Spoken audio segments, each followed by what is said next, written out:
प्रस्तुत प्राप्त स्थळी प्राप्त प्रसंगी कीर्तन रूपी सेवेकरता घेतलेला अभंग हा जगदमान्य जगद्गुरु वैराग्यमूर्ती विश्वासांत या कलियुगामध्ये अवतार घेऊन ज्यांनी सदैव वैकुंठ गमन केले असे असणारे श्री तुकोबाराय यांचा हा 4 चरणाचा अभंग असून भक्ताची ओळख करून देणारा अभंग आहे. विठ्ठल विठ्ठल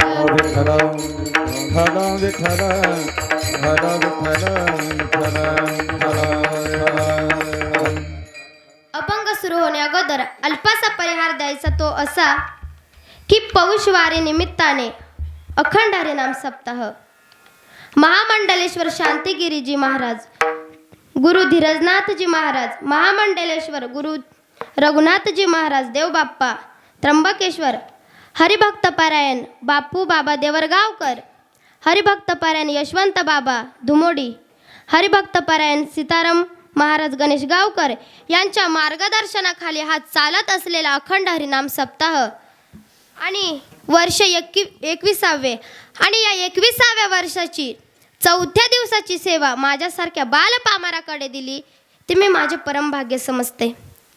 तसेच माझे गुरुवर्य हरिभक्तपरायण असे असणारे आमचे दिगंबर महाराज, तसेच गायनाची साथ करणारे असे असणारे आमचे हरिभक्तपरायण खाडे महाराज, तसेच हरिभक्तपरायण आमचे मधुकर महाराज आणि मृदुंगाची साथ करणारे असे आमचे योगेश महाराज अशी सुंदर अशी साथ करताय. तसेच तुम्ही सर्व मायबाप माझ्या कीर्तनाला उपस्थित राहिले मी माझे परमभाग्य समजते आणि सेवेकडे वळते. विठ्ठल विठ्ठल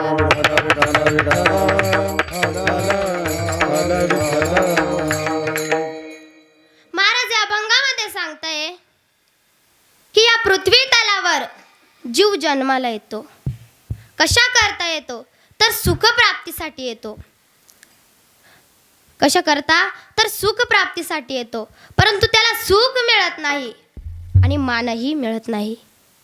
कारण ज्या ठिकाणी गेल्यानंतर सुख आहे अशा ठिकाणी मनुष्य जात नाही. ज्या ठिकाणी फक्त दुःख आहे अशा ठिकाणी जातो. कारण भगवंताने मनुष्याला 2 गोष्टी दिलेल्या असतात, एक सुख आणि एक दुःख. बघा एकदा काय झाले, लक्ष्मी माता उदास बसलेल्या होत्या.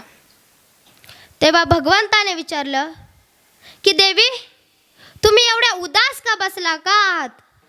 तेव्हा देवी म्हणते की भगवंता तुम्ही या पृथ्वी तलावर जन्माला आलेल्या मनुष्याला सर्व काही दिलं, परंतु सुख मात्र दिलं नाही. तर मला असं वाटतं की तू काय कर तर त्यांना सुख दे. तेव्हा भगवंत म्हणाले बरं तू सांगत असेल तर तसंच होईल. तेव्हा पृथ्वी तलावर बातमी पोहोचवलेली आहे की ज्यांना ज्यांना काही पाहिजे असेल त्यांनी देवाकडे यावे आणि जे काही मागायचं असेल त्याने मागावे. नंतर सर्व लोक एका रांगेत जमा झाले आणि कोणाला काय मागायचे ते देवाला सांगू लागले. तेव्हा भगवंत म्हणाले की तुला काय हवंय? तेव्हा तो मनुष्य म्हणतो की देवा मला घर नाहीये तर मला काय पाहिजे आहे?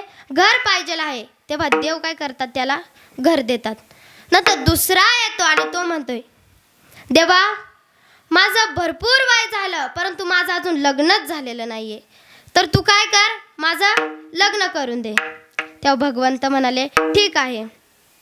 त्याच्यानंतर अजून एक येतो आणि तो म्हणतो, भगवंत विचारतात की तुला काय पाहिजे आहे? तेव्हा तो म्हणतो देवा मला तंबाखू पाहिजे आहे. काय? तंबाखू मागतो तो. मग भगवंत म्हणाले ठीक आहे. त्याच्यानंतर परत एक गृहस्थ येतो आणि भगवंत विचारतात की तुला काय पाहिजे आहे? तेव्हा तो म्हणतो भगवंता मला बिड्या पाहिजे आहे. म्हणजे आपल्याला सुद्धा कळायला पाहिजे की आपण मागतो कोणाकडे आणि आपल्याला देतोय कोण. असे सर्वांची इच्छा पूर्ण करता करता करता भगवंताच्या हातातून एक वस्तू खाली पडली आणि भगवंताच्या हातातून ती वस्तू खाली पडल्यानंतर भगवंत तिथे तात्काळ पाय देतात, त्या वस्तूवर पाय ठेवतात. नंतर मग लक्ष्मी माता हा सर्व प्रसंग बघतात आणि म्हणतात की देवा अशी कोणती वस्तू आहे की ज्याच्यावर ती पडल्यानंतर त्याच्यावरती आपण तात्काळ पाय दिला. तेव्हा भगवंत म्हणाले की देवी हे सुख आहे. काय आहे? सुख आहे. तेव्हा देवी म्हणाले म्हणजे भगवंता आपण हे सर्व लोक कशासाठी जमा केले तर सुखासाठी जमा केले, परंतु तुम्ही तर काय केले? सुख तर आपल्याच जवळ ठेवून घेतलं. तेव्हा भगवंत म्हणाले लक्ष्मी हे तसं नाही अगं, कारण मनुष्य जेव्हा जन्माला यायच्या अगोदर त्याने मला एक वचन दिलेलं असतं. ते काय वचन असतं? देवी विचारतात. तेव्हा भगवंत म्हणतो की देवी जेव्हा मनुष्य जन्माला आलेला असतो ना त्याच्या आधीच तो मला वचन दिलेलं असतं की तो म्हणतो मला की देवा तुझं मी रात्रन दिवस भजन करेन, नामचिंतन करेन, परंतु जन्माला आल्यानंतर तो काही माझं नामस्मरणही करत नाही आणि भजनही करत नाही. तेव्हा देवी म्हणाले मग याचा संबंध काय आहे? तेव्हा देव म्हणाले की जर मी यांना सुख दिलं, यांना जर मी सुख दिलं तर ते लेकरू माझ्याकडे परत येणार नाही. जर मी यांना दुःख दिलं, एक दिवस जरी माणूस जर दुखावला तरी तो सुखाच्या आशेने नाही तरी माझ्या जवळ येईल आणि त्याचं मन मोकळे करेल, म्हणून मी सुख त्यांना दिलं नाही. लक्ष्मी मातेला कळालं आणि लक्ष्मी माता म्हणाले देवा खरं आहे, कारण मनुष्याला सुखही आहे आणि दुःखही आहे, परंतु आपल्याला संसारामध्ये राहून काय पाहिजे आहे तर सुख पाहिजे आहे. आणि संसार हा कसा खूप दुःखाचा आहे. हा संसार कसा आहे तर लिंबाच्या झाडाप्रमाणे आहे. महाराज म्हणतात संसार दुःख मोळ चहूकडे रिंगाळा, संसार दुःख मोळ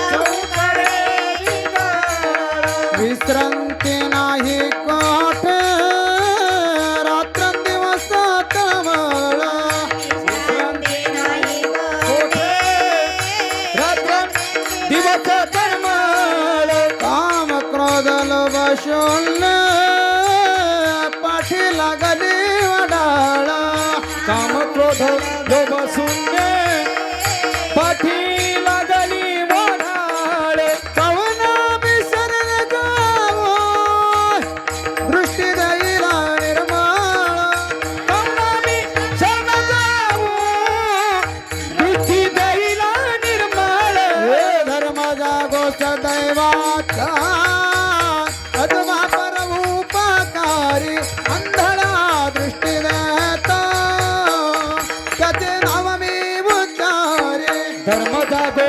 सदैवाचा परमुपकारी, अंधळ्या दृष्टी देतो त्याचे नाव मी उच्चारी.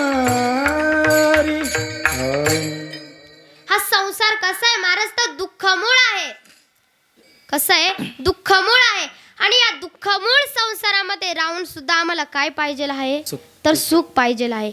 परंतु सुख मिळवण्यासाठी आपल्याला आधी मार्गदर्शकाची गरज असते, कारण जोपर्यंत मार्गदर्शक आपल्याला भेटणार नाही तोपर्यंत आपण त्या मार्गाने चालणार नाही, आणि जोपर्यंत आपण त्या मार्गाने चालणार नाही तोपर्यंत आपले अंतिम ठिकाण पोहोचणार नाही आणि भगवंत प्राप्त होणार नाही. म्हणून त्याच्यासाठी आपल्याला मार्गदर्शकाची गरज असते. परंतु असे मार्गदर्शक आपल्याला कुठे मिळणार? आणि असे मार्गदर्शकांचे आपल्याला भक्त व्हावे लागणार. आता भक्त कोणाला म्हणावे हा सुद्धा महाराज प्रश्न पडतो. भक्त कोणाला म्हणावे, भक्त कसे असतात, ते कोठे आहेत, हे सुद्धा आपल्याला माहीत असायला पाहिजे. बघा एकदा काय झाले, भक्त कोणाला म्हणावे म्हणून 4-5 शिकलेले तरुण पोरं एकत्रित जमा झाले आणि त्याच्यातील पहिला म्हणाला काय अवघड आहे, भक्त कोणाला म्हणावे असं? जो भगवे वस्त्र धारण करतो त्याला भक्त म्हणावे. तेव्हा दुसरा म्हणाला नाही, त्याला भक्त म्हणता येणार नाही, कारण भगवे वस्त्र धारण करणारेच भक्त असतात का? नाही. कुत्रा सुद्धा जन्मल्यानंतर काय असतो तर भगवाच रंगाचा असतो, मग त्याला सुद्धा भक्त म्हणावे लागणार आहे का? त्याला परमार्थामधील काहीच अनुभव नाही, मग त्याला कसा भक्त म्हणावे? मग भगवे वस्त्र धारण करणाऱ्याला सुद्धा भक्त म्हणता येणार नाही. महाराज म्हणतात, हरी ऐसे कैसे झाले बोंधू, ऐसे कैसे झाले बोंधू, ऐसे कैसे झाले बोंधू, ऐसे कैसे झाले बोंधू,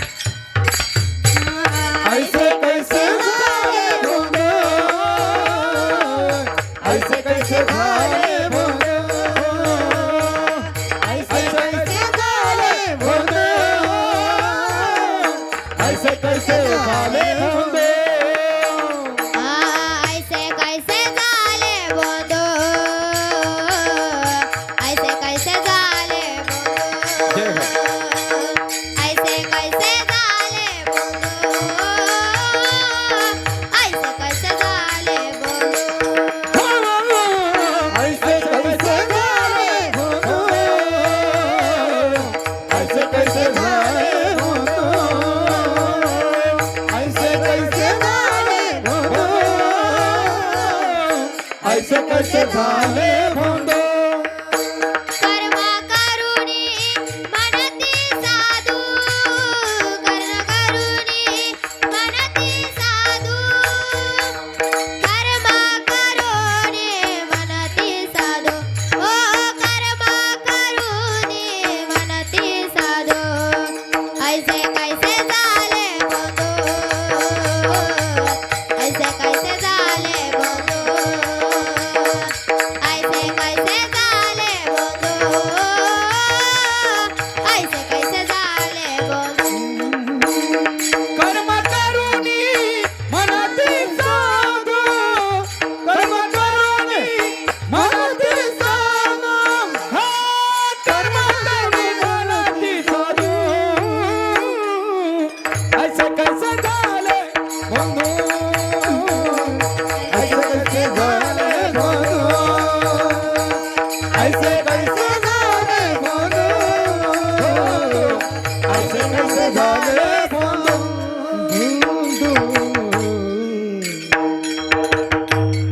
हरी ऐसे कैसे झाले बोंधू, कर्म करुणी म्हणती साधू, विठ्ठल विठ्ठल.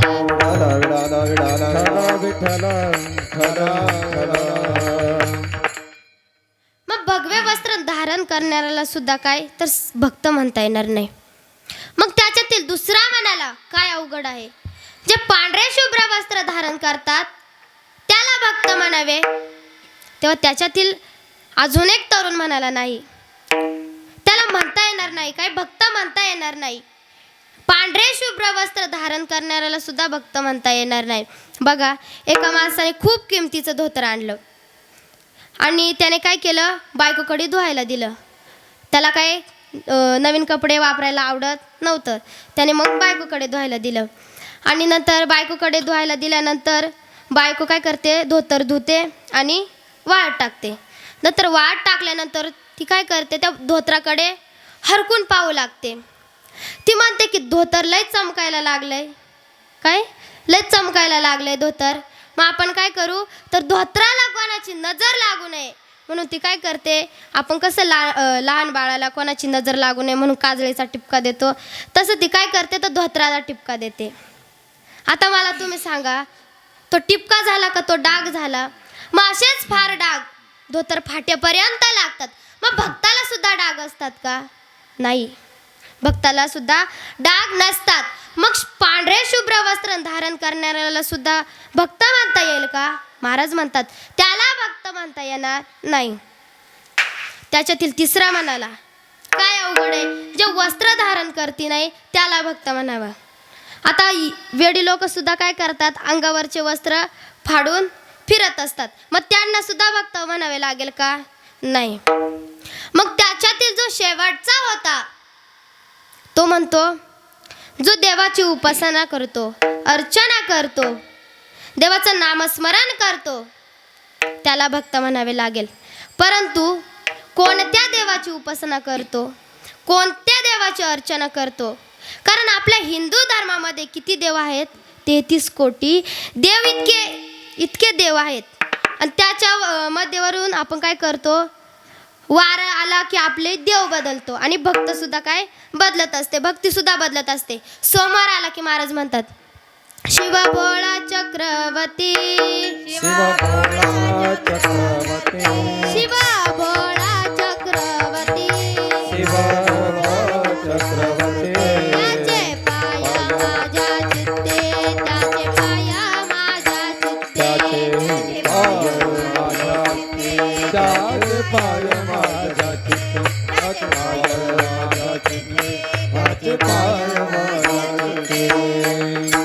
बघा, सोमवार आला की आपण कोणाची भक्ती करतो, शंकराची भक्ती करतो.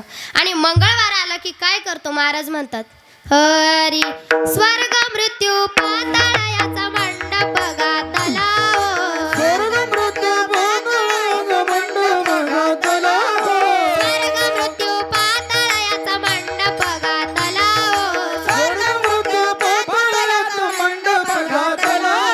चार वेदांचा फुलवर बांधला, चार वेदांचा फुलवर बांधला हो, चार वेदांचा फुलवर बांधला, चार वेदांचा फुलवर बांधला हो. शास्त्र पुराण अनुवादती तुझा गोंधळ, शास्त्र पुराण अनुवादते तुझा गोंधळ हो, शास्त्र पुराण अनुवादती तुझा गोंधळ, शास्त्र पुराण अनुवादते तुझा गोंधळ हो. उदो बोला, उदो बोला, उदो बोला, उदो बोला, उदो बोला, उदो बोला, उदो बोला कृष्णाबाई माऊलीचा, उदो बोला, उदो बोला, उदो बोला कृष्णाबाई माऊलीचा, उदो बोला, उदो बोला, उदो बोला कृष्णबाई माऊलीचा हो. उदो बोला, उदो बोला, उदो बोला कृष्णबाई माऊलीचा हो. हो, हो, हो. बघा, मंगळवार आला की कोणाची भक्ती करतो आपण, देवीची भक्ती करतो. आणि बुधवार आला की कोणाची भक्ती करतो, हरी बोलावा विठ्ठल, पाहावा विठ्ठल, करावा विठ्ठल जीव भावे. बघा, बुधवार आला की आपण कोणाची भक्ती करत असतो, पांडुरंगाची भक्ती करत असतो. गुरुवार आला की कोणाची भक्ती करत असतो, दत्ताची भक्ती करत असतो. शुक्रवार आला की कोणाची भक्ती करत असतो, देवीची भक्ती करत असतो. शनिवार आला की कोणाची भक्ती करत असतो, हनुमंतरायांची भक्ती करत असतो. रविवार आला की कोणाची भक्ती करत असतो, खंडोबाची भक्ती करत असतो.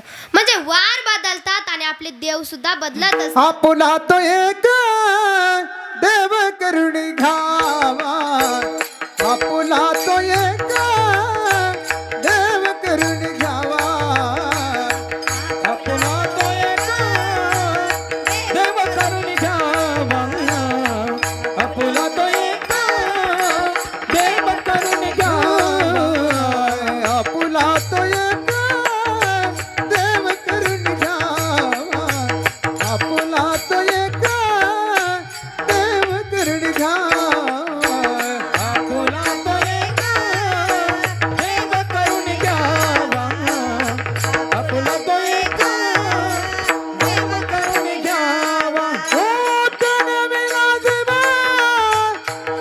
सुख नोहे, तन विलासिबा सुख नोहे, कीर्ती माईके दुःखाची जनती, कीर्ती माईके दुःखाची जनती. तन विलासिबा सुख नोहे, तन विलासिबा सुख नोहे, कीर्ती माईके दुःखाची जनती, कीर्ती माईके दुःखाची जनती.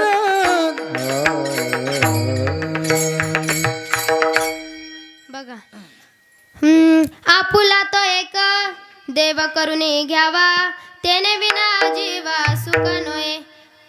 मग आपले काय भक्ती बदलते, वार बदलतो आणि देव सुद्धा बदलत असतो. बघा, जो ज्या देवाची पूजा करतो त्याच देवाची त्याला प्रचलित लागलेली असते. आता भगवान शंकराच्या भक्ताला आपण काय म्हणतो, शैव. बरोबर. भक्त शंकराच्या भक्ताला आपण शैव म्हणतो, देवीच्या भक्ताला आपण पोतराज म्हणतो, भगवान विष्णूच्या भक्ताला आपण वैष्णव म्हणतो. बघा, मग अशी आपण देवाची पूजा करत असतो. परंतु महाराज म्हणतात करायची असेल ना तर एकाच देवाची पूजा करा, जो सर्व देवांचाही देव आहे. एक धरीला चिती आम्ही रखमाईचा पती, आम्ही रखमाईचा पती, पती आम्ही रखमाईचा पती. एक धरला में चित भावे रखमाईचा पती. एक धरला में चित भावे रखमाईचा पती. मग महाराज म्हणतात की जो देवांचाही देव आहे, काय करा, त्याचीच भक्ती करा.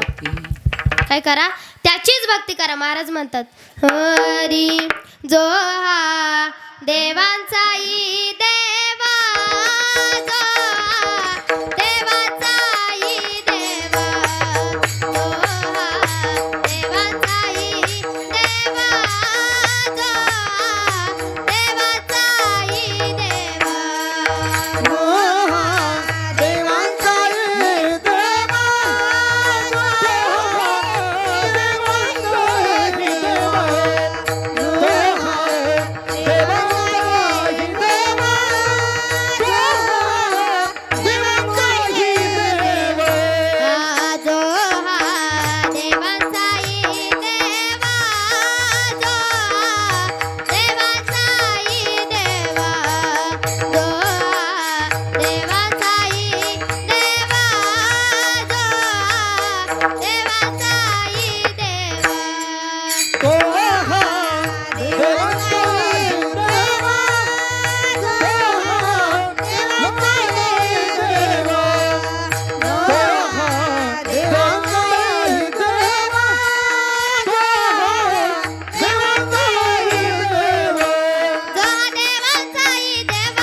बळीया माझा पंढरीराव. मग जो देवांचाही देव आहे त्याचीच पूजा करा, अर्चना करा. महाराज म्हणतात बघा, मी एक तुम्हाला दृष्टांत देते. विठ्ठल विठ्ठल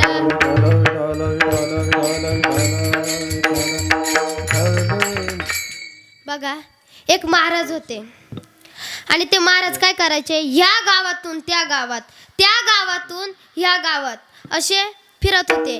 त्या महाराजांना एक पत्नी आणि 2 मुलं होते आणि ते असेच गावोगाव फिरत होते. एकदा काय झालं, ते एका गावामध्ये गेले आणि आता गावामध्ये गेल्यानंतर तिथल्या सरपंचाला त्यांनी सांगितलं की मला चातुर्मास परमार्थ करण्यासाठी काय करा, तर तुमच्या गावाची जी चावडी आहे ती माझ्या ताब्यात द्या परमार्थ करण्यासाठी. मग सरपंच म्हणाले, बरं आहे, आपल्या गावामध्ये काही सप्ताह होत नाही, कोणी पोथी ग्रंथही लावत नाही, महाराज करताय परमार्थ तर करू द्या. नंतर महाराजांना सरपंच पंच कमिटीला बोलून घेतात आणि महाराजांना काय करतात, चावडी त्यांच्या ताब्यात देतात. महाराज काय करतात, त्या चावडीमध्ये राहू लागतात आणि चावडीमध्ये राहिल्यानंतर महाराजांनी काही परमार्थ करती नाही.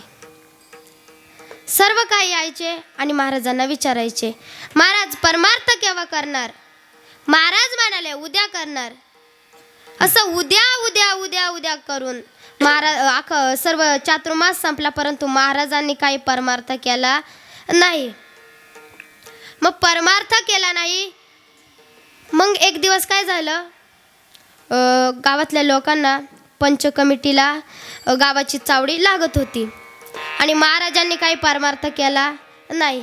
महाराजांना कशासाठी दिलेली होती तर परमार्थ करण्यासाठी, परंतु महाराजांनी केलं का तसं नाही. आणि गावकऱ्यांना सुद्धा काही चावडीची गरज होती. मग सरपंच काय करतात, त्यांच्या कोतवालाला पाठवतात आणि म्हणतात की आता तुम्ही काय करा, चावडी खाली करा, आता आम्हाला काही चावडी लागतीये. तेव्हा महाराज हुशार होते. महाराज म्हणाले, अहो आता असं करू नका, माझ्या पत्नीचे बाळंतपण एका महिन्यावर आलेलं आहे, तर तुम्ही काय करा, थोडे दिवस मला ही चावडी द्या, नंतर मग मी माझे परत करून तुम्हाला देऊन टाकेल. नंतर मग कोतवाल सरपंचाकडे जातो आणि सरपंचाला म्हणतो की लागू राहिली त्यांच्या काही कारणासाठी. मग सरपंच म्हणाले राहून द्या. नंतर महाराज म्हणाले की आपल्या पत्नीच्या बाळंतपण आपण असं काही उघड्यावर करायचं का? म्हणून तालुक्याच्या ठिकाणी गेले, सिमेंट, वाळू, मिस्त्री सर्व काही घेऊन आले. चारही बाजूनी भिंत टाकली, वर छत टाकले आणि पुढच्या बाजूला दरवाजा बसवला आणि महाराज त्या घरामध्ये राहू लागले. आता नंतर महाराजांच्या पत्नीचे बाळंतपण होऊन 1 महिना झाला, परंतु महाराजांनी काही चावडी सोडली नाही. नंतर पंच कमिटी कोतवाल ते महाराजांकडे आले. महाराजांना म्हटले, महाराज आता तुम्ही काय करा, चावडी खाली करा. महाराज म्हणाले, तुम्हाला माहीत आहे का चावडी कशी असते? तेव्हा ते म्हणाले की तिन्ही बाजूनी भिंती असतात, वर छत असते, पुढची जागा पूर्ण मोकळी असते. तेव्हा महाराज म्हणाले, हो तशी चावडी असते, परंतु इथे तर चारही बाजूने भिंत आहे, वरती छत आहे, पुढच्या बाजूने दरवाजे आहे, हे तर घर आहे. काय आहे? हे तर माझे घर आहे. नंतर महाराज म्हणाले, हे घर आहे आणि हे घर सोडून मी कुठेही जाणार नाही. नंतर पंच कमिटी काय करते, सरपंचाकडे तक्रार करते आणि तक्रार केल्यानंतर सरपंच पोलीस स्टेशनला जातात आणि कंप्लेंट देतात. तिथून 2 पोलीस येतात आणि महाराजांच्या घरी जातात आणि महाराजांना म्हणतात, महाराज तुम्ही आता काय करा, चावडी खाली करा. महाराज म्हणाले, हे घर आहे माझं, मी काही इथून जाणार नाही. पोलिसांनी सांगून बघितलं, पोलिस सुद्धा काय सांगून बघतात आणि नंतर सुरू करतात. मग काय केलं, महाराजांना फटके दिले, महाराजांचं सामान घेतलं आणि बाहेर फेकून दिलं. महाराजांनी सामान घेतल्यानंतर महाराज दुसऱ्या गावी गेले. आता हा आपला घेतला व्यावहारिक दृष्टांत.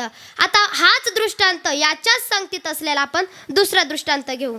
बघा, एक जीव या योनीतून दुसऱ्या योनीत फिरत असतो आणि त्याला खूप या संसाराचा कंटाळा आलेला असतो. तो म्हणतो की देवा, मला आता हे दुःख सहन होत नाही, तर तू काय कर, मला मुक्त कर.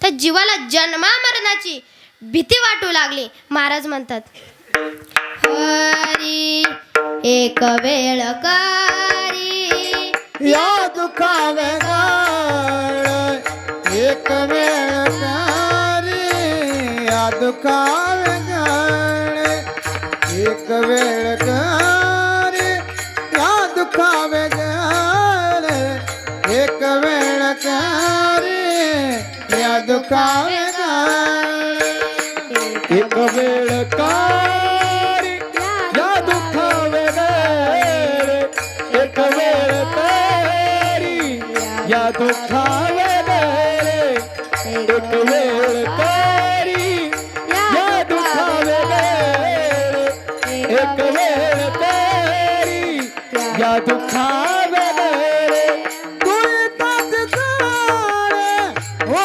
गवाने, दुरितात काळे हो गवाने, दुरितात काळे हो गवाने, दुरितात काळे हो गवाने, पाया हा माझा नवस आठवीन पाया हा माझा नवस आठवीन पाया हा माझा नवस आठवीन पाया हा माझा नवस आठवीन पाया हा माझा माझा नवस आठवीन पाया हा माझा नवस आठवीन पाया हा माझा नवास आठवीन पाया हा माझा नवास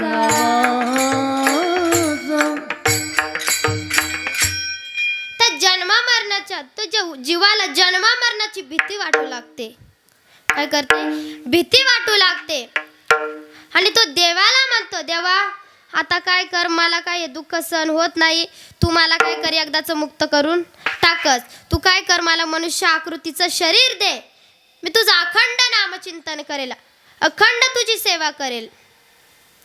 नंतर देवाला सुद्धा काय होते, त्याच्यावर दया येते.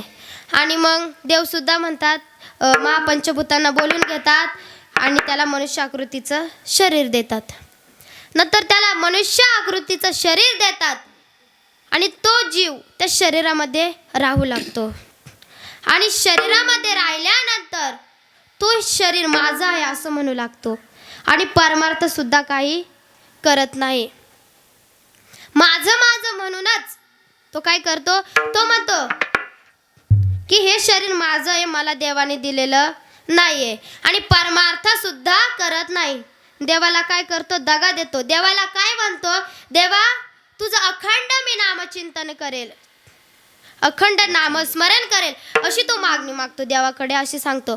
परंतु आमचे नामदेव महाराज जेव्हा देवाकडे मागतात ना, तेव्हा देवा काय म्हणतात की देवा तुला जर द्यायचं काय असेल ना, तर तुझा विसर मला कधीच होऊन देऊ नको, असं नामदेव महाराज म्हणतात. नामदेव महाराज म्हणतात, देवा तुला जर द्यायचं काय असेल ना, तर तू काय दे, तर मला कधीच तुझा विसर होऊन देऊ नको. बघा असे मागतात.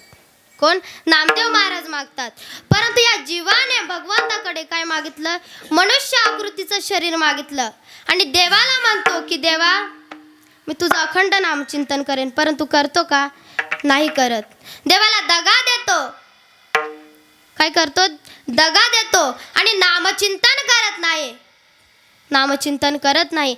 नंतर तो जीव लहानसा मोठा होऊ लागतो, लवकरच तरुण वयामध्ये येतो आणि तरुण वयामध्ये आल्यानंतर एवढा मोठा होऊन सुद्धा परमार्थ करत नाही. नंतर म्हाताऱ्या झाल्यानंतर पलंगावरती पडतो आणि शेवटचा श्वास घेतो. आणि मग काय करतात, महापंचभूत देवाकडे तक्रार करतात की देवा हा जीव म्हणतो हे शरीर माझं आहे आणि हे शरीर सोडून मी कुठेही जाणार नाही.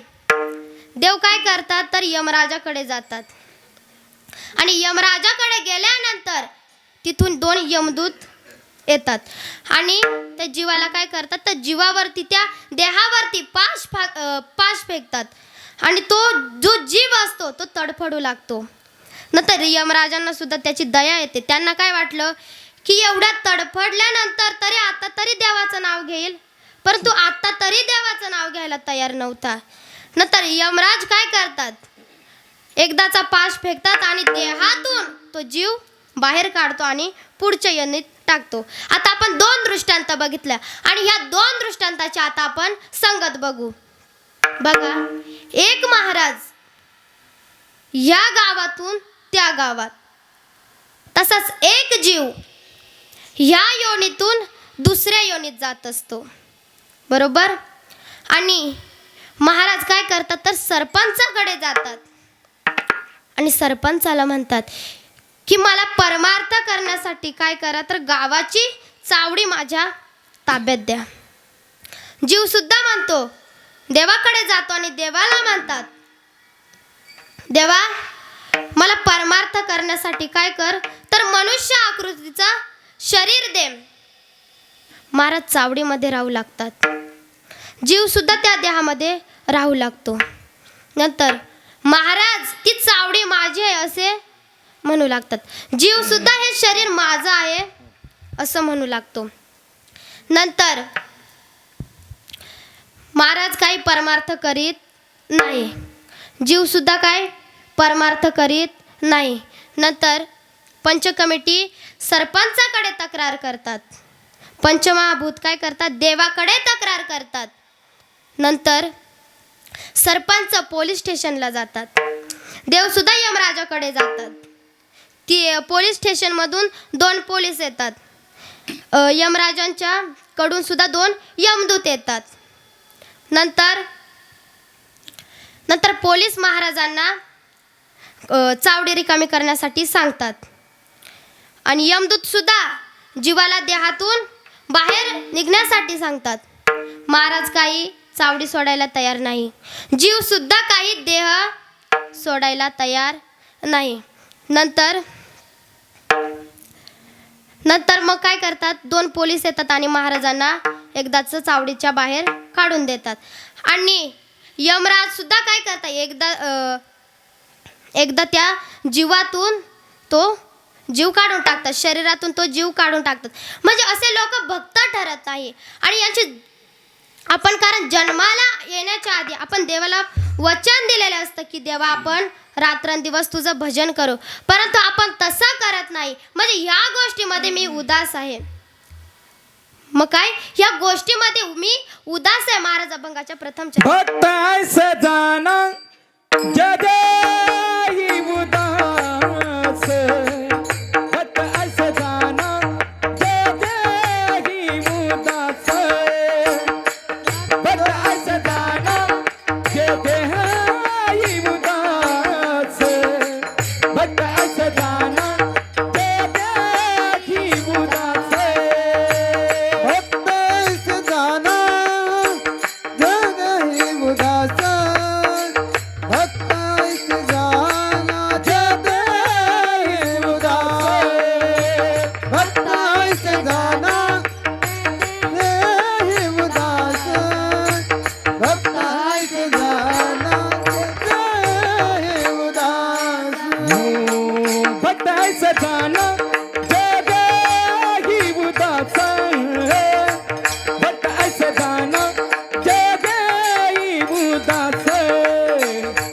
भक्त ऐसे जाना जदेही उदास.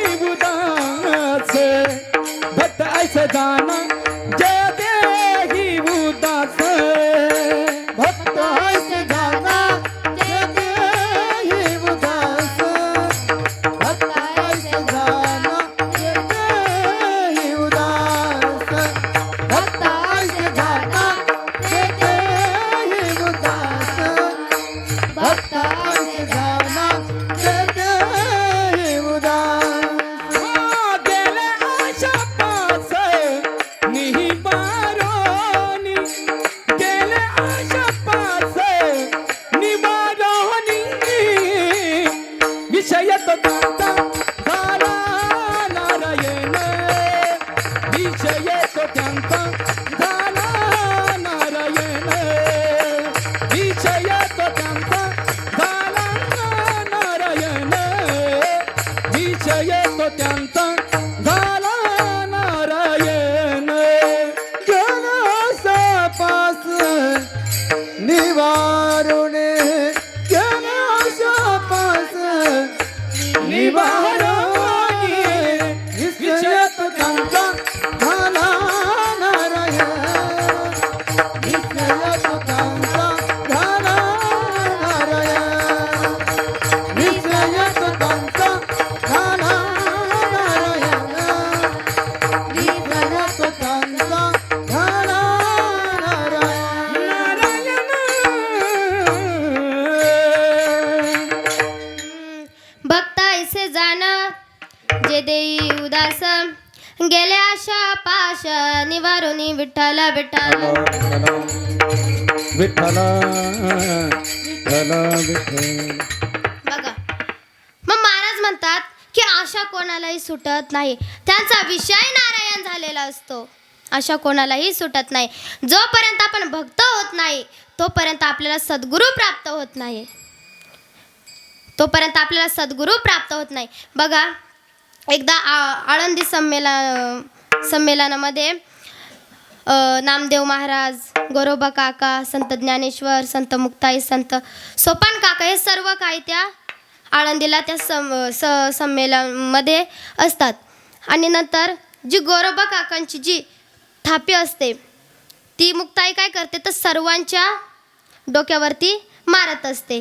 परंतु सर्वांच्या डोक्यावर मारल्यानंतर शेवटी नामदेव महाराजांच्या मारते. आणि नामदेव महाराजांच्या इथं थापी मारल्यानंतर नामदेव महाराज गागतात आणि देवाकडे जातात आणि रडू लागतात आणि देवाला म्हणतात. आणि सर्वजण त्याला म्हणतात की तुम्ही काय तर कच्चं मडकं आहे. काय आहे? कच्चं मडकं आहेत. देवाकडे जातात. कोण? नामदेव महाराज रडत रडत देवाकडे जातात आणि देवाला म्हणतात, देवा त्या आळंदीला गेलो, सर्व काही संत होते आणि माझ्या डोक्यामध्ये जेव्हा ती थापी जेव्हा टाकली तेव्हा मला खूप डोक्याच्या लागलं आणि सर्व मला काय म्हणत होते तर कच्चं मडकं म्हणत होते. तेव्हा देवाला नामदेव महाराज म्हणतात, देवा खरंच मी कच्चं मडकं आहे? तेव्हा देव म्हणतात, हो तू आतापर्यंत काय तर कच्चं मडकं आहे.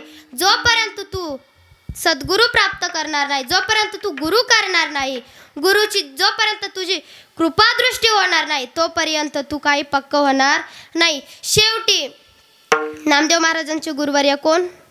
विसोबा खेचर हे कोण होते? नामदेव महाराजांचे गुरु झाले. आणि शेवटी मात्र नामदेव महाराजांना सद्गुरू प्राप्त झाला. परंतु भक्त होण्यासाठी महाराज काय म्हणतात तर सद्गुरू प्राप्त होणं शक्य आहे. आणि महाराज म्हणतात अशा कोणालाही सुटत नाही आणि माता पिता कोणालाही आवडत नाही. बघा, भरताला कैकई सारखी माता आवडू नये, बिभीषणाला रावणासारखा बंधू आवडू नये. आपण जोपर्यंत या मृत्यू लोकामध्ये आहे तोपर्यंत आपण म्हणतो बहीण माझी, भाऊ माझा आहे. परंतु महाराज म्हणतात की बहीण भाऊ बहीण आपले कोणीच कुणाचे नाही. नाही रे नाही कुणाचे कोणी, नाही रे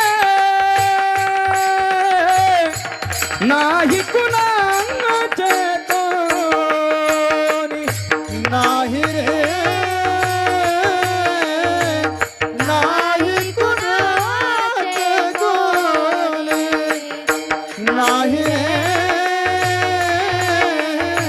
नाही कुणाचे कोणी. हो नाही रे नाही कुणाचे कोणी, नाही रे नाही कुणाचे कोणी, नाही रे नाही कुणाचे कोणी, नाही रे नाही कुणाचे कोणी. बहीण कुणाचा भाव कुणाचा कोण कुणाचे सखे सोय रे, बहीण कुणाचे भाव कुणाचे कोण कुणाचे सखे सोय, अंतिल दासील एकन प्राण्या माझे माझे म्हणुनी, नाही रे नाही कुणाचे कोणी, नाही रे नाही कुणाचे कोणी.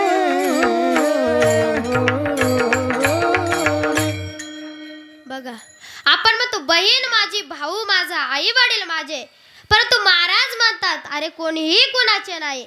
बघा, एक स्वामी होते आणि त्यांचा एक शिष्य होता आणि तो शिष्य त्याचे आई वडील काय करतात तर त्याला स्वामीकडे शिकण्यासाठी पाठवतात. आणि शिक्षणासाठी पाठवल्यानंतर स्वामीकडे तो शिष्य लहानसा मोठा होतो आणि नंतर काय तो शिष्य केव्हा केव्हा काय कधी घरी कधी आश्रमामध्ये असं करत असतो. नंतर त्याचे आई वडील काय करतात त्या शिष्याला घरी घेऊन जातात आणि शिष्य मात्र परत आश्रमामध्ये येत नाही. नंतर स्वामी म्हणाले की बरेच दिवस झालेले आहे, आपला शिष्य अजून कसा आश्रमामध्ये आला नाही. म्हणून स्वामी म्हणाले की आपण काय करू, आपण स्वतः जाऊन बघू, आपला शिष्य काय येत नाही त्याच्या घरी जाऊन बघू. नंतर स्वामी काय होतात, त्याच्या गावामध्ये निघतात. आणि गावामध्ये निघाल्यानंतर ते लोकांना विचारतात का हो, माझा शिष्य का येत नाही. तेव्हा ते लोक म्हणाले की त्याचं लग्न झालेलं आहे म्हणून तो येत नाही. नंतर मग स्वामी त्याच्या घराकडे निघत असतात. आणि घराकडे जाता जाता तो जो शिष्य असतो तो काय होतो तर समोरून येत असतो. आणि स्वामींना पाहिल्यानंतर तो काय करतो, पाठ फिरवतो आणि दुसऱ्या रस्त्याने चालू लागतो. स्वामी सुद्धा जात असतात आणि त्याने बघितलं की समोरून आपला शिष्य येत आहे. आणि आपल्याला बघितल्यानंतर त्याने तर आपली पाठ फिरून आणि पुढे जात आहे. मग स्वामी म्हणाले, ए थांब, कुठे जात आहे, कुठे जात आहे. विठ्ठल विठ्ठल विठ्ठल विठ्ठल विठ्ठल. तू कुठे जात आहे. तेव्हा स्वामी म्हणाले की लग्न झालं तर काय, म्हणून काय आश्रमामध्ये यायचं नाही, आश्रमामध्ये काय यायचं नाही का. तेव्हा तो जो शिष्य असतो तो म्हणतो की स्वामी आता माझं लग्न झालेलं आहे, माझ्यावर खूप साऱ्या जबाबदाऱ्या आहे, आता मी काही आश्रमामध्ये येणार नाही. तेव्हा स्वामी म्हणाले, अरे हे बहीण भाऊ बहीण अरे कुणीच कुणाचे नाही. तेव्हा शिष्य म्हणतोय, स्वामी तुम्ही काहीही म्हणा, परंतु बहीण भाऊ आई वडील हे सर्व काय तर माझेच आहे आणि मी त्यांचं आहे, तुम्ही काहीही म्हणा. तेव्हा स्वामी म्हणतात, अरे मी खरं सांगतोय, हे आई वडील भाऊ बहीण कुणीच कुणाचे नाही. तेव्हा स्वामी म्हणाले की तू काय कर माझ्याकडे 3 दिवस चल, तुला कळेल हे आई वडील भाऊ बहीण तुझे आहेत का. स्वामी म्हणाला शिष्य म्हणाला मला भरपूर कामे आहेत, मला खूप साऱ्या जबाबदाऱ्या आहे, मी काही येणार नाही, तिकडे आई वडील माझी वाट बघत असतील, मी घरी चाललो. तेव्हा स्वामी म्हणतात तुला यावंच लागेल. नाईलाजाने त्या शिष्याला स्वामी बरोबर जावं लागतं. आणि स्वामी बरोबर गेल्यानंतर स्वामी त्याला 3 दिवसामध्ये काय करतात, समाधी कशी लावायची हे शिकवतात. आणि त्याला सांगतात घरी जायचं, 2-3 दिवस आजारपणाचं नाटक करायचं आणि 4थ्या दिवशी काय करायची, समाधी लावायची. नंतर शिष्य घरी जातो, 2-3 दिवस आजारपणाचं नाटक करतो आणि नंतर समाधी लावतो. नंतर त्याचे आई वडील बघतात की हा काही श्वासही घेत नाही, काहीच नाही, याच्या शरीराच्या सर्व क्रिया बंद पडलेल्या आहे. त्यांना काय वाटलं, आता हा आपल्यात राहिला नाही, हा कुठे गेला, वर गेला. आणि नंतर सर्व काही जोरात रडू लागतात. आणि रडल्यानंतर त्याची बहीण येते आणि ती सुद्धा काय करते, मोठ्या जोरात रडू लागते. आणि त्या मुलाचे वडील म्हणतात, माझे काय पान पिकलेले होते की मी मरण्याऐवजी माझा मुलगा मेला. त्याच्यानंतर त्या मुलाची आई म्हणते, माझा सुद्धा काय पान पिकलेले होते की मी मरण्याआधी माझा मुलगाच मेला.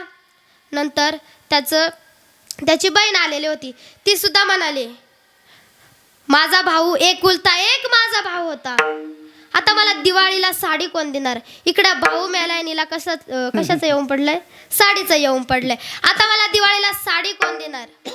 म्हणजे भाऊ मेला याचं दुःख नाही, तर साडी मिळणार नाही याचं दुःख आहे.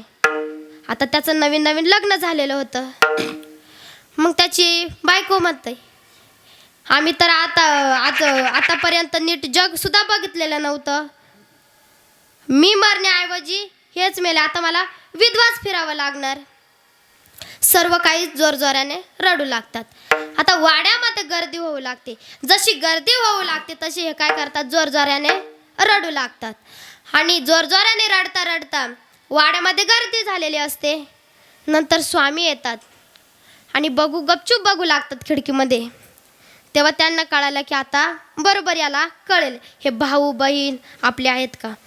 ते येतात आणि म्हणतात, ते ज्या मुलाचे बाप असतात, वडील असतात, ते म्हणतात, बघा ना स्वामी, तुमचा मुलगा आता आपल्यामध्ये राहिला नाही.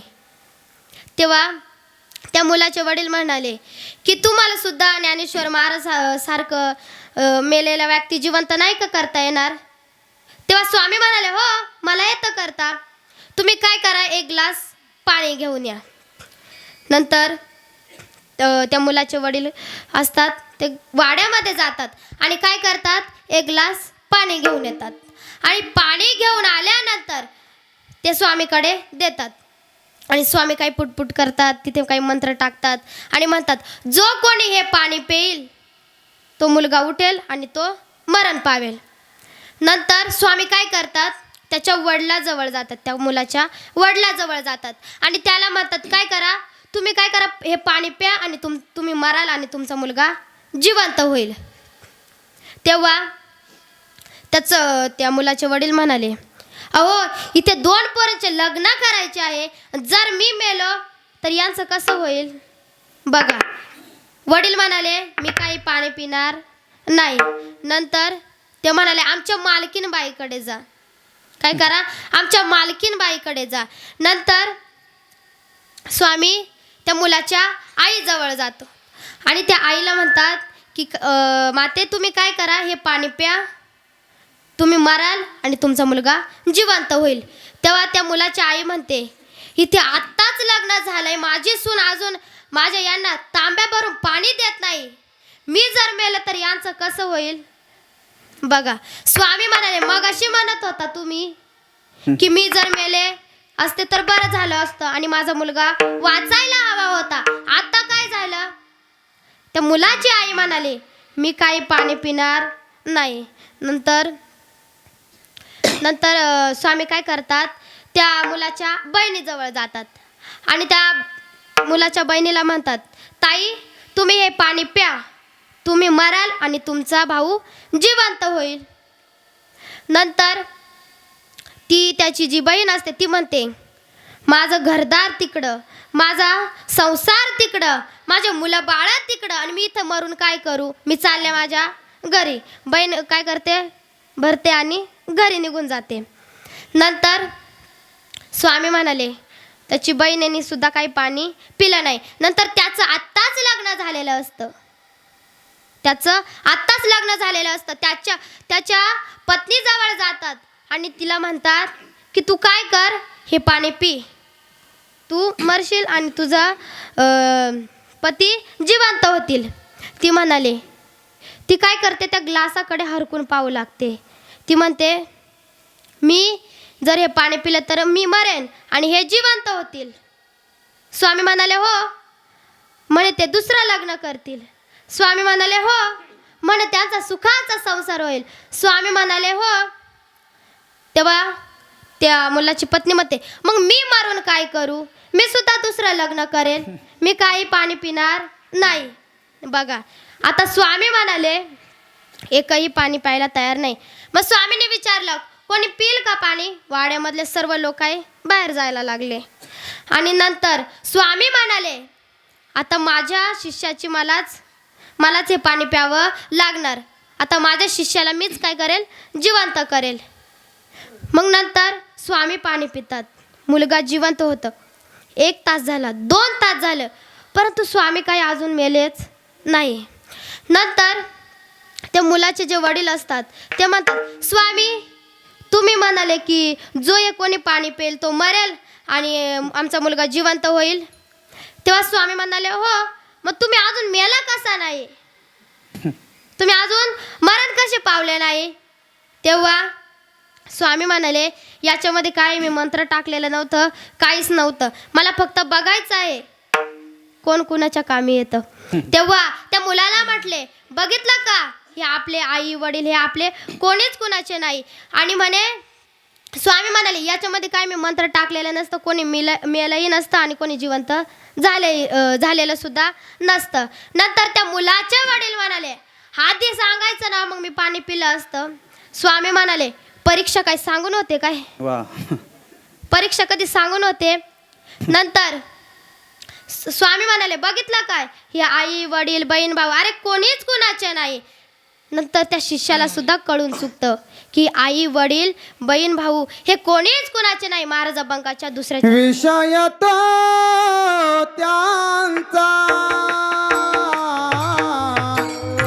झाला नारायण. हो विषय तो त्यांचा झाला नारायण. हो झाला नारायण नारायण. विषय तो त्यांचा त्यांचा झाला नारायण नारायण. विषय तो त्यांचा झाला नारायण. हो विषय तो त्यांचा झाला नारायण. हो विषय तो त्यांचा झाला नारायण. हो विषय तो त्यांचा झाला नारायण.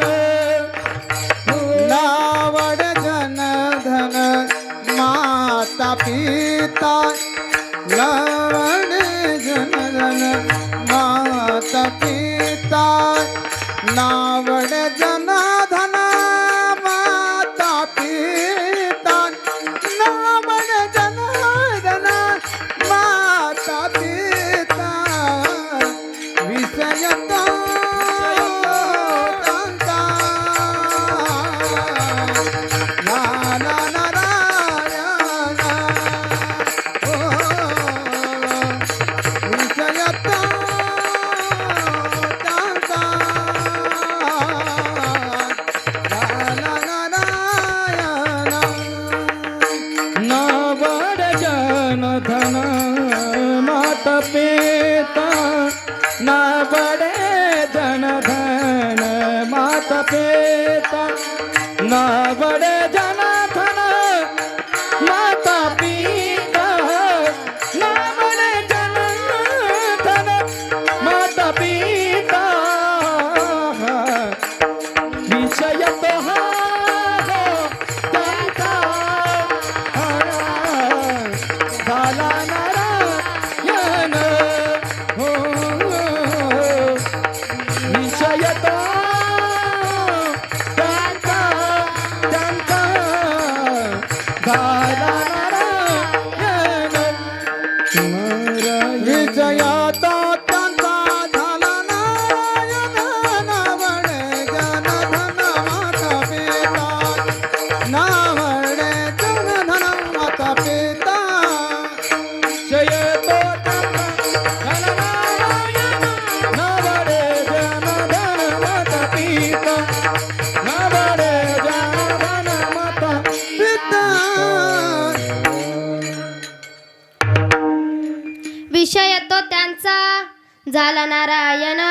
नावड जनार्दन माता पिता विठ्ठल विठ्ठल. विठ्ठल महाराज म्हणतात माता पिता कोणालाही आवडू नये. बघा भक्त प्रल्हादाला हिरण्यकशिपू सारखा पिता आवडू नये. भक्तावर एखादा जर महाराज संकट आलं ना तर देव त्याच्या मागे पुढे उभा असतो. हिरण्यकशिपूने भक्त प्रल्हादाला मारण्यासाठी किती प्रयोग केले? 11 प्रयोग केले. किती? 11 प्रयोग केले. परंतु या 11 प्रयोगामध्ये एकही प्रयोग सफल झालेला नाही आणि प्रल्हादाच्या केसाला धक्का सुद्धा लागला नाही. द्रौपदी बघा 5 पांडव आणि शकुनी मामा भरपूर काय दुर्योधन कौरव कौरव कौरव हे सर्व काय करत होते तर दूत डाव खेळत होते. आणि खेळत असताना ते काय करायचे ते शकुनी मामा म्हणाले की असं खेळण्याऐवजी आपण काय करू तर काहीतरी पैज लावून खेळू. नंतर पांडव काय करतात पैज लावतात आणि सर्व काही हरतात. नंतर दुर्योधन म्हणाला की पांडव तुम्ही सर्व हरलेले आहेत. पांडव म्हणाले आम्ही सर्व काही हरलेलो आहे, आता आमच्याकडे देण्यासाठी काही नाही. तेव्हा दुर्योधन म्हणाला तू काहीतरी गोष्ट विसरतोय. तेव्हा धर्मराज म्हणाला की मी काही विसरत नाही. अहो जेवढं काय होतं माझ्याकडे तेवढं मी तुम्हाला दिलं, आता माझ्याकडे काय राहिलेलं आहे. तेव्हा दुर्योधन म्हणाले तुला धर्माचा राजा म्हणतात, तुझ्याकडे काहीतरी गोष्ट शिल्लक आहे. धर्मराज म्हणाला अहो माझ्याकडे खरंच काही नाही. दुर्योधन म्हणाला तुझ्याकडे द्रौपदी तुमची पत्नी द्रौपदी आहे, तिला जर तुम्ही पैज लावलं आणि तुम्ही जर जिंकलात तर तुम्ही जेवढं पण हारलेलं आहेत तेवढं तुम्हाला काय होणार मिळणार. नंतर पांडव काय करतात द्रौपदीला लावतात आणि द्रौपदी तिथे काय पांडव हरतात. नंतर दुर्योधन दुःशासनला म्हणतो आणि जा आणि द्रौपदीला काय कर घेऊन ये. तेव्हा दुःशासन जातो आणि म्हणतो वहिनी तुम्हाला बोलवलेलं आहे. तेव्हा द्रौपदी म्हणाले की तुम्हाला राजाचा नियम माहीत आहे ना, दरबाराचा नियम माहीत आहे ना की तिथे मोठे रथी महारथी यांच्यामध्ये स्त्रीने यायचं नसतं. तुम्हाला हा नियम माहीत आहे, मग मी कसं काय येऊ तिथे. तेव्हा दुःशासन म्हणाला की तुला यावंच लागेल. दुःशासन द्रौपदीच्या केसाला धरतो आणि तिला ओढत दरबारामध्ये आणतो. तेव्हा दुर्योधन तिचे वस्त्रहरण करू लागतो. तेव्हा द्रौपदी सर्वांकडे बघते. द्रोणाचार्य कृपाचार्य रथी महारथी भरपूर काही तिथे असतात. आपले 5 पती पांडवांकडे सुद्धा बघते, परंतु तिच्या हाकेला कोणीही येत नाही. शेवटी ती तिचा एक हात वर करते आणि त्या भगवंताला आवाज द्यायला सुरुवात करते. कोठे गुंतला द्वारके चराया, कोठे गुंतला द्वारके चराया, वेळ कसकया लावियेला वेळ कसकया लावियेला. कोठे गुंतलास द्वारके चराया, कोठे गुंतला द्वारके चराया, वेळ कसकया लावियेला. वेळ कसकया लावियेला. कोठे गुंतलासी द्वारके चराया, कोठे गुंतलासी द्वारके चराया, कोठे गुंतलासी द्वारके चराया, कोठे गुंतलासी द्वारके चराया, कोठे गुंतलासी द्वारके चराया, कोठे गुंतलासी द्वारके चराया, वेळ कसकया लावियेला वेळ कसकया लावियेला. कोठे गुंतलास द्वारके चराया, कोठे गुंतलास द्वारके चराया, वेळ कसकया केला लावियेला, वेळ कसकया लावियेला.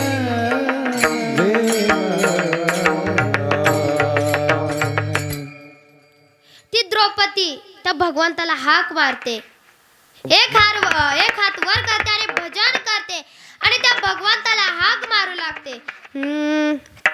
हरी श्री कृष्ण गोविंद हरे मुरारी, हे नाथ नारायण वासुदेवा. श्री कृष्ण गोविंद हरे मुरारी, हे नाथ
कृष्ण गोविंद हरे मुरारे हे नाथ नारायण वासुदेव वासुदेव वासुदेव. बघा ती द्रौपदी भगवंताला हाक मारू लागते. नंतर भगवंत काही क्षणात तिथून निघतात. जेव्हा बंदुकीमधून जेव्हा गोळी निघते किती मिनिटात निघते?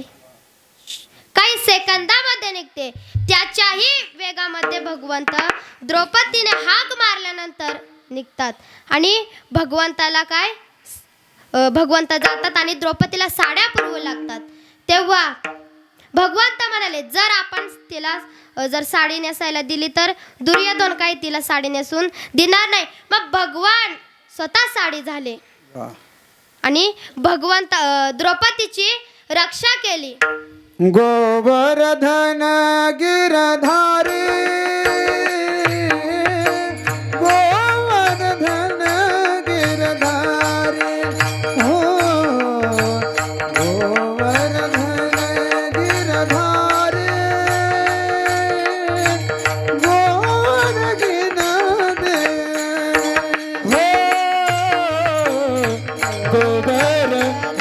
गिरधारी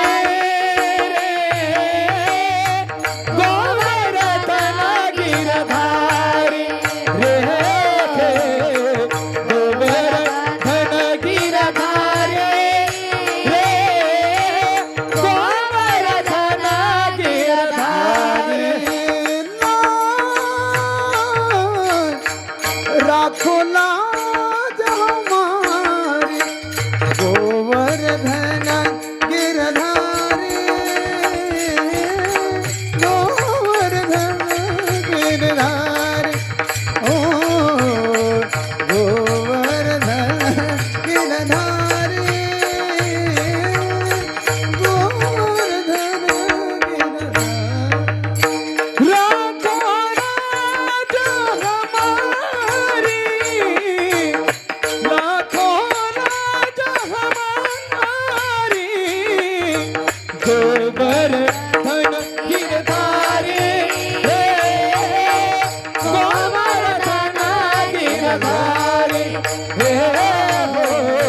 गोवर्धन गिरधारी रे गोवर्धन गिरधारी. आणि काय करतात तर भगवंत द्रौपदीची रक्षा करतात. म्हणजे भगवंत जेव्हा भक्तावर जेव्हा संकट येतं ना तेव्हा भगवंत त्याच्या मागे पुढे उभा राहत असतो. अभंगाचं निर्वाणी गोविंद हो असे मागे पुढे निर्वाणी गोविंद हो असे मागे पुढे गोविंद हो असे मागे पुढे निर्वाणी गोविंद हो असे मागे पुढे निर्वाणी गोविंद हो असे मागे पुढे निर्वाणी गोविंद हो असे मागे पुढे निर्वाणी गोविंद हो असे मागे पुढे निर्वाणी गोविंद हो असे मागे पुढे. काहीच सकड पडून दे हो सकड पडून दे काही सकड पडून दे सकड पडून दे.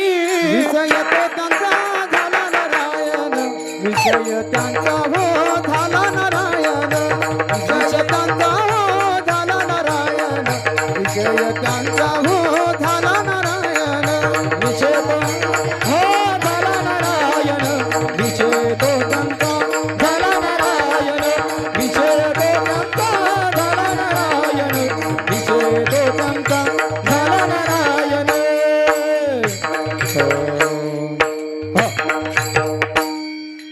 मग भगवंत त्याच्या काय मागे पुढे उभा राहत असतो. चला आता आपण भगवंताचं नामचिंतन करू. सगळ्यांनी हात वर करा.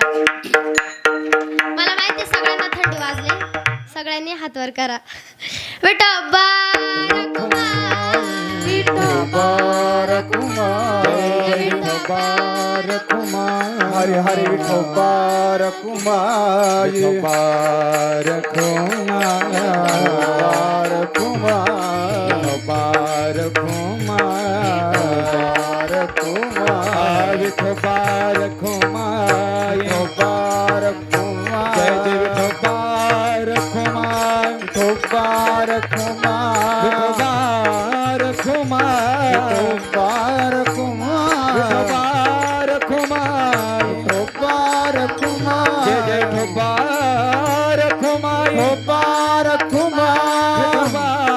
विठोबार कुमार बार कुमार विठोबार कुमार बार कुमार विठोबार कुमार बार कुमार विठोबार कुमार बार कुमार विठोबार कुमार बार कुमार विठोबार कुमाय बार कुमार विठोबार कुमार बार कुमार विठोबार कुमार विठोबार कुमार विठोबार कुमार बार कुमार विठोबार कुमार बार कुमार विठोबार कुमार बार कुमार विठोबार कुमार बार कुमार हरे हरे हरे विठोबार कुमार बार कुमार विठोबार कुमार बार कुमार बोलेल हरि का नाम विठ्ठल पांडुरंगा बोलेल हरि का नाम विठ्ठल पांडुरंगा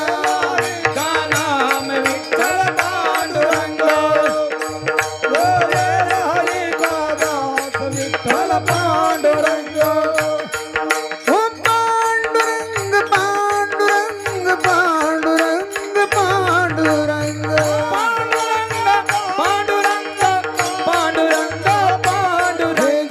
पांडुरंग पांडुरंग पांडुरंग बार कुमार जय जय बार कुमार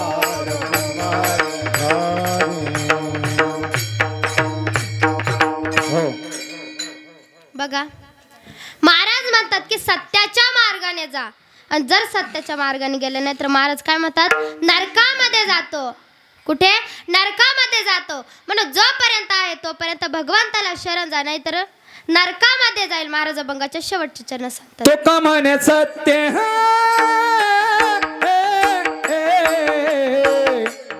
कर्म व्हावे साय तो का म्हणे सत्य कर्म व्हावे साय कर्म व्हावे साय तो कामन सत्य कर्म भाव साय कर्म व्हावे साय तो कामन सत्य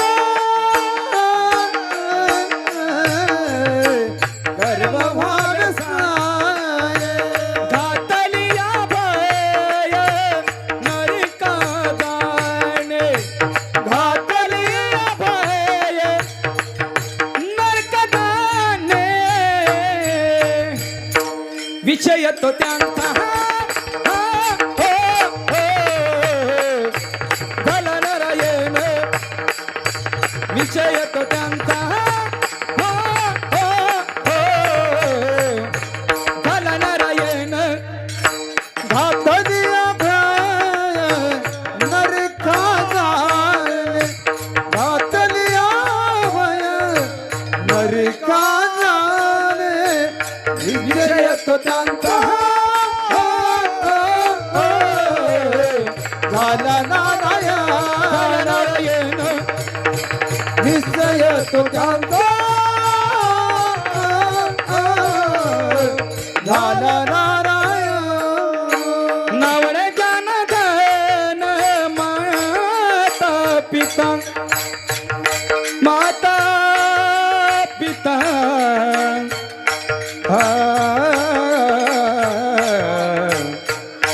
नाबडे जनधन नाबडे जनधन नाबडे जनधन माता पिता नाबडे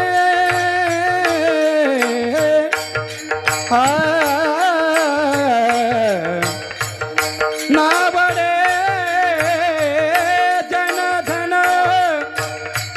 माता पिता नाबडे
पिता नावडे नावडे जन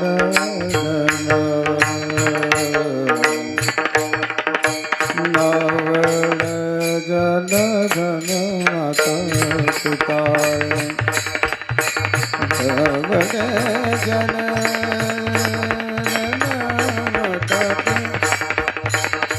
नावड जन धन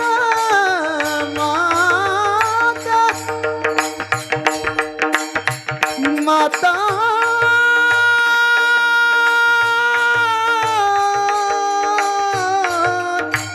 पिता माता नावडे जन धन हे नावडे जन धन माता पिता नावडे धन जन माता पिता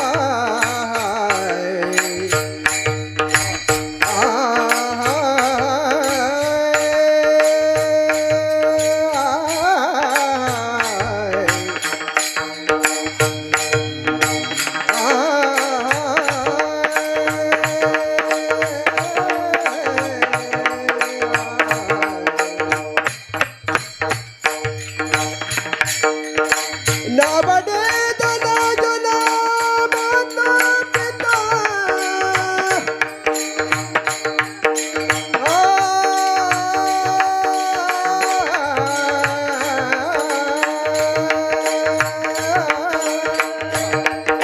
नावडे जन धन माता पिता नावडे जन धन माता पिता विषय तो त्यांचा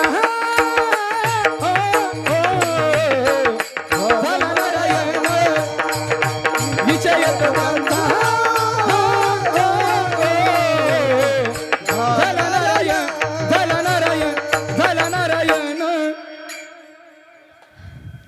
आता आपण काय करू एकदा निवृत्ती दादाचं भजन करून आपली सेवा थांब सगळ्यांनी हात वर करा शेवटचं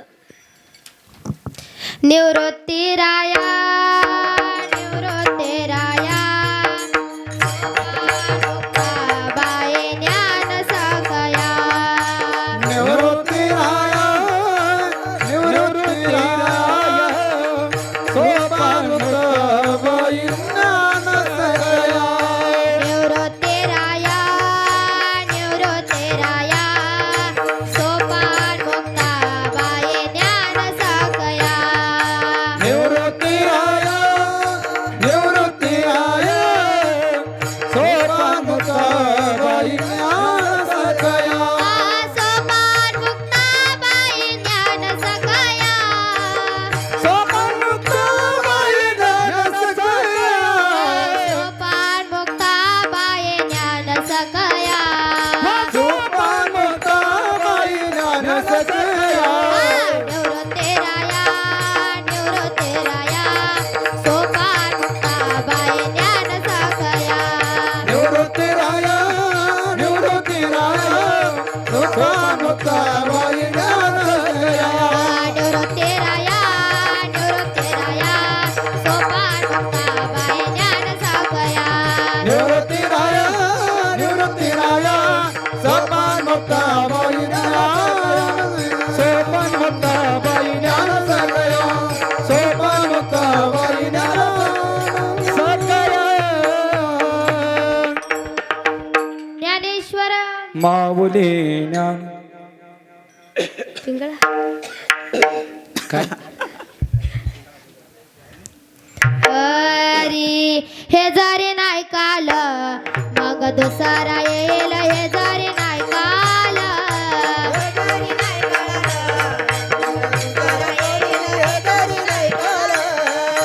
सरात शेवटी बा काळ बांधून देईल सरात शेवटी बा काळ बांधून देईल सरात शेवटी बा काळ बांधून देईल सरात शेवटी बा काळ बांधून देईल एका जनार्दने आमचं काय बा जाईल एका जनार्दने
ग्रावारे सावध होऊने भजने लागा देव करा कळवारे माझा आता तुम्ही म्हणा माझ्या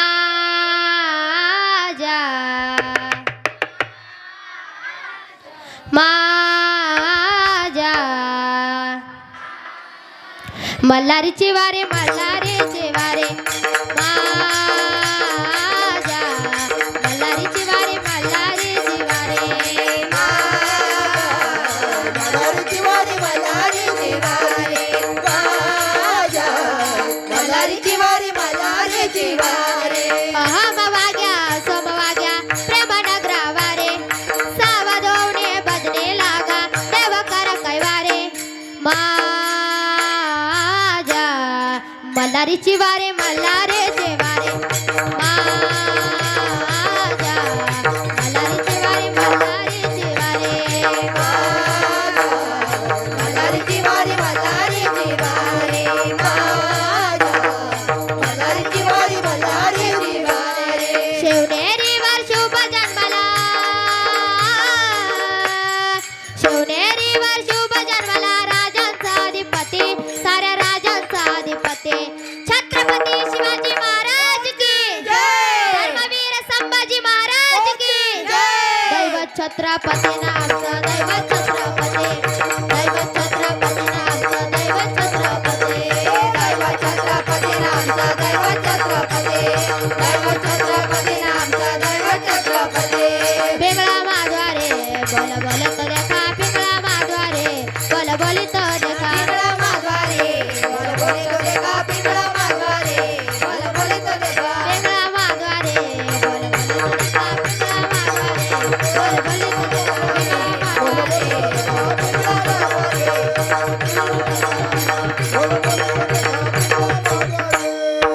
ज्ञानेश्वर माऊले नारदास माऊली तुकाराम ज्ञानेश्वर माऊले नारदास माऊली तुकाराम ज्ञानेश्वर माऊले नारदास माऊली तुकाराम ज्ञानेश्वर माऊले नारदास माऊली तुकाराम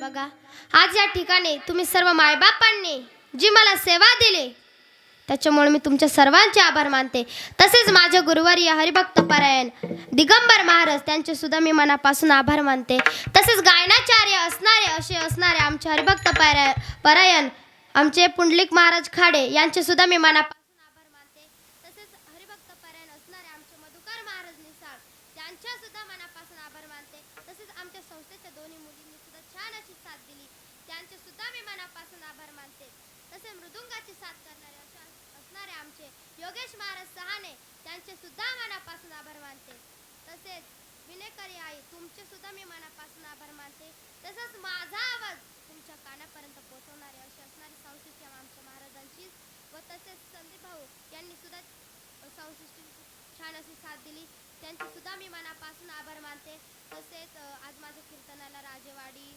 सर्व तरुण मित्रमंडळ त्यांचे सुद्धा मनापासून आभार मानते तसेच तोरंगण गणेशगाव आमचे जयवंत बाबा तसेच काळू बाबा सीताराम बाबा सगळ्यांचे मनापासून मी आभार मानते तसेच आम्हाला मार्गदर्शन करणारे असे असणारे आमचे भाऊराम बाबा त्यांचे सुद्धा मी मनापासून आभार मानते तसेच इथं सर्व असलेले सर्वांचे मी मनापासून आभार मानते तसेच आमचे शाळेचे मुख्याध्यापक श्री बागुल सर हे सुद्धा माझ्या कीर्तनाला उपस्थित राहिले त्यांचे सुद्धा मी मनापासून आभार मानते तसेच त्यांच्या मिसेस त्या सुद्धा माझ्या कीर्तनाला आलेल्या आहेत त्यांचे सुद्धा मी मनापासून आभार मानते तसेच तुम्ही सर्व मायबाप माझ्या कीर्तनाला उपस्थित राहिले तुमचे सुद्धा मनापासून आभार मानते मला माहिती आहे आज भारूड आहे सगळ्यांना भारूड पाहण्याची उत्सुकता झालेली आहे म्हणून मी काय आता वेळ घेत नाही माझ्या सेवेला पांडुरंग परमात्म्याच्या चरणी नतमस्तक होते आणि सेवेला पूर्णविराम देते जय विठ्ठल जय हरी विठ्ठल जय विठ्ठल जय हरी विठ्ठल जय विठ्ठल जय हरी विठ्ठल हा बोलिलेले खरे देवा पुढे करा हा नाही विचारिला अधिकारांना तुला तुका म्हणे ज्ञानेश्वर राखा पायापैकी करा ज्ञानदेव तुकाराम ज्ञानदेव तुकाराम तुकाराम तुकाराम तुकाराम पुंडलिका वरद्या विठ्ठल श्री